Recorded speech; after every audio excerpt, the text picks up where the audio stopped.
Mul on hea meel, et mulle ikka märku annate, kui te midagi märkate. Ma olen Klooga lähedal, nagu näete, sisuliselt Eestimaa ilusas looduses, aga siin peaks olema üks koht, mis väga ilus ei ole.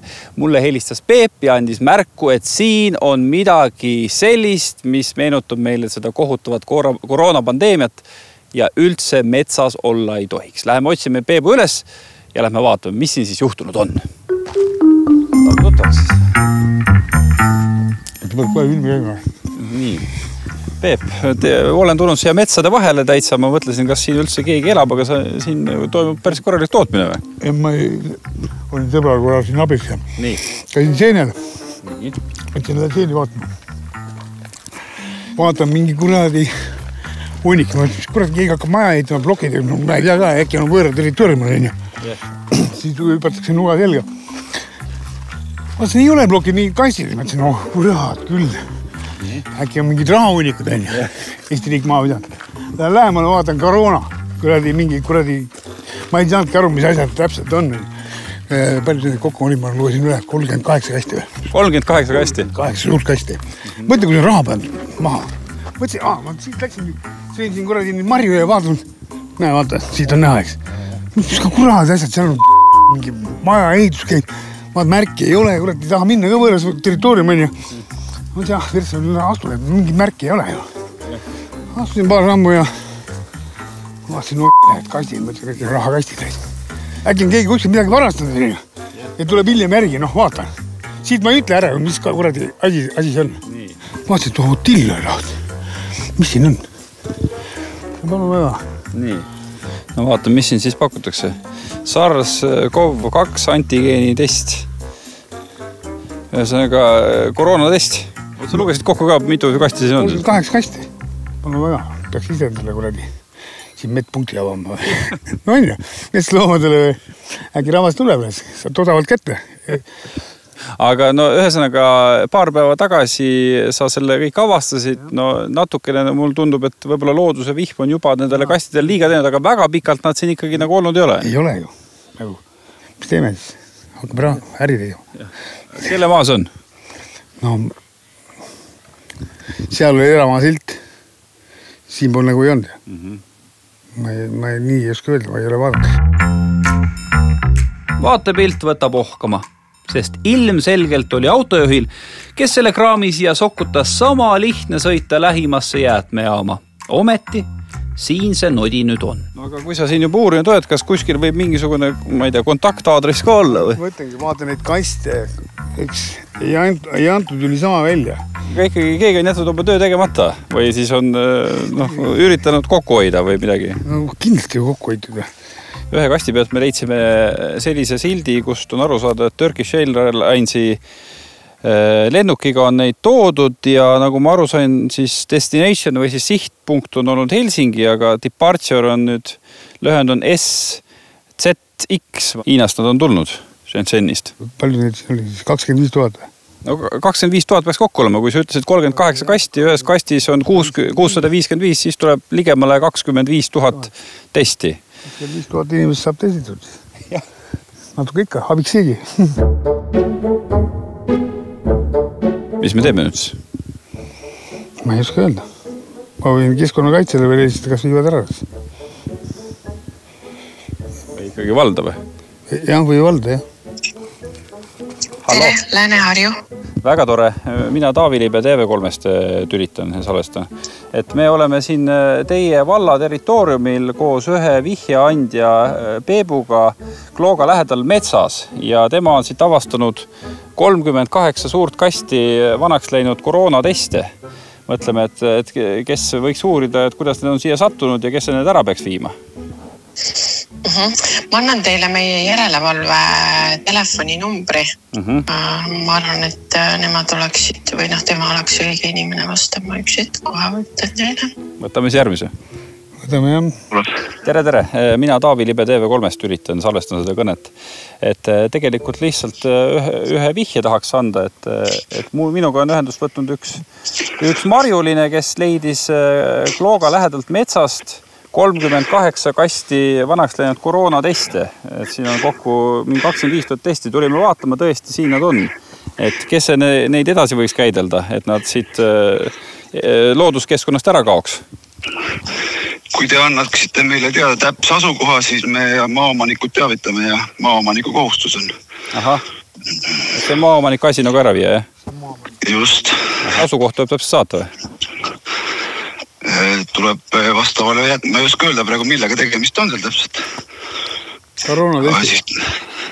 Mis mõttes millega? Nagu ma aru saan, et teie seda praegu ju ära andma ei hakka, eks ole.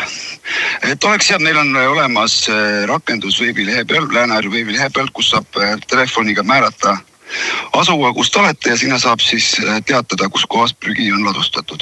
Lääne-Harju vald annab maaomanikule teada ja võimalusel proovime prügistaja üles leida, jah, kes on need sinna paigatunud. Mis see maaomanik siia puutub? Maaomanik ilmselt ei käi oma maad kontrollimas kogu aeg. Ma ka ei käiks ju. Mul on ka Ida-Virumaal. Ma pole seal mitu aastat käinud. Mõni aasta sellest koroonaperioodist ka möödus. Mäletad seda aega? Sa ise ostsid ka neid teste või? Muidugi, maksin laeva peal, maksin kogu aeg. Ma ei tahtnud neile süsti panna ja siis pidin testi tegema, et üle saada, siis oli puhas. Ja päris hea kopi. Iga kord, kui üle läksid, siis pidid testi tegema ju. Jälle raha läks. Saaks raha tagasi teha, korralikult. Sa arvad, palju sa kulutasid omal ajal selle testimise peale? Kes mul seda kinni maksab, mitte keegi. Mõni sott ikka läks, kui sa tihti sõitsid? No, kindlasti. Siis selles mõttes läks hästi, et sulle külge ei hakanud, et test näitas kogu aeg negatiivselt, kui sa selline reis ja mees oled, jah? Jah, vaata, siis oleks kasti kaasa võtnud, oleks kogu igal pool poodi läinud ja rahulikult siin pidi maskiga poes. Jälle test pikkud näeb, ma olen puhas. Kuradi hea. No kui me oletame, et see test, mis ta võis maksta 10-20 euro vahele, siis on veerand kuni $500 000 on põhimõtteliselt siin metsa all vedelemas. Ja kui 10 euriga oli, aga ta oli kindlasti rohkem ju. No veerand $1 000 vähemalt, ilmselt rohkem. No. Palun, kes on asjast huvitatud, teeme poole hinnaga. Taavi konto peale ja... Leidi oma. No ma jagan sinuga ära, sa tulid kohale. Telefon, kuidas saab aidata? Tere. Mina olen TV3 ajakirjanik Taavi Libe. Et salvestan ka selle kõnet, aga tegelikult on mure. Olen siin ühe vihja ja Peebuga. Me oleme Lääne-Harju vallas Klooga lähedal metsas ja see kodanik on siit leidnud 25 000 vananenud koroonatesti on siia kastidega toodud lihtsalt. Keset metsa. Terved kastid, jah. Terved kastid, jah. Et mõtleme, mis edasi peaks tegema? Täpsustaks selle asukoha kõigepealt. Meie täpselt anname selliseid teateid ülekoristajatele, et kas teil telefonis Google Maps on? On ikka, jah. Et võtke see ainult lahti. Olgu. Kaardi peale värviline täpike teie asukohta. Kui te seda korraks sõrmega vajutate, näen täpselt, see on seal Klooga harjutusväljaku lähedal Klooga järvest nagu sinna Võlliküla suunas või Langa suunas. Näen seda kohta. Nii. Koht on fikseeritud ja kas te saaksite meile sellest foto saata, et oleks lihtsam üles leida? Saate telefoniga lihtsalt pildi teha ja saata meilile meie telefoninumber 1247@1247.ee. No ikka saan. Ja mis siis edasi saab?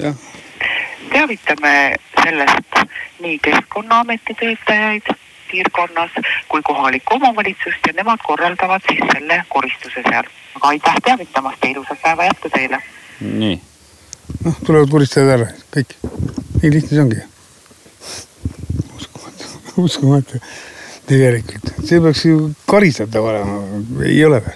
Tegelikult võiks ikkagi uurida, kes siia selle on toonud ja... Selle siia toonud ja siis karistada inimest. See on ilmselt mingi medtöötaja äkki. Vähemalt kõik need teatamised on tehtud päris lihtsaks, et mingisugused rakendused veebilehel olemas, mine sinna, saad tõesti panna selle täpse koordinaadi. No paneme siis selle koordinaadi ja vaatame, kas on mingi aja jooksul ära viidud. Vaatame. No vaatame. Ja. Saadame pildi ka siis või? Jah, muidugi saadame pildi. Meile meeldib ikka mõelda, et eestlane on kangesti loodust hoidev ja mõistlik metsarahvas, kes nii oma kodutrepi korras hoiab, kui metsa austab. Ometi leidub ikka jaburaid momente, kus hunnik sodi on täiesti süüdimatult metsa veetud. Meie see lugu hakkab pihta siis ühe ühe televaataja vihjest, kes leidis metsa alt suvalise platsi pealt prügi, mis oli 38 kasti koroonateste, umbes 25 000 testi kokku, ehk siis selline tunne on, et üks suvaline inimene ei ole ilmselt sinna neid viinud. Nagu ma aru saan, siis kohalik omavalitsus selle asjaga tegeleb edasi, aga mul tekib küsimus, et kui ikkagi on ilmselgelt mingisugune ettevõte ilmselt üritanud jääke ära viia, kuidas ja kes peaks hakkama uurima, kes see täpselt siis võis olla? Et hetkel tegelemegi sellega meie Keskkonnaamet, et Keskkonnaamet on sellest juhtumist tõesti teadlik. Oleme seal koha peal ka käinud, selle olukorra fikseerinud ja oleme suhelnud ka maaomanikuga. Oleme temalt uurinud, et kas tema ise on need testid sinna viinud või teab ta, kes on seda teinud. Hetkel maaomanik seda ei tea, mistõttu oleme tõesti alustanud ka väärteomenetluse siis asjaolude selgitamiseks. Ja selle käigus loodame selle prügistaja tuvastada. Kuidas see uurimine käib? Ega seal metsa vahel väga palju kaameraid üleval kahjuks ei ole vist? No, siin on jah mitmeid võimalusi. Klassikaliselt on muidugi see, et kas seal jäätmete hulgas on midagi, mis viitaks, kes on selle omanik olnud või kes on selle siis sinna viinud. Ja sageli on meil ka isikuid, kes on juhtumid pealt näinud. Juhul, kui antud juhtumi puhul on keegi, kes teab, on näinud midagi, on kuulnud midagi, siis on ta väga teretulnud sellest ka loomulikult Keskkonnaametile teada andma. Millised on karistusmäärad, mis sellise teo eest võivad ähvardada? Jah, et jäätmeseadus näeb sellise teo eest ette füüsilisele isikule rahatrahvi 300 trahviühikut ehk kuni siis 2400 eurot ja juriidilisele isikule kuni 400 000 eurot. Aga kõik oleneb kindlasti olukorrast ja et see ei ole selliselt, et see maksimumnumber on kindlasti see, mida kindlasti määratakse. Aga võin ka öelda seda, et kindlasti on trahvimäär on kindlasti suurem, kui selle seaduslikult prügilasse viimine oleks olnud.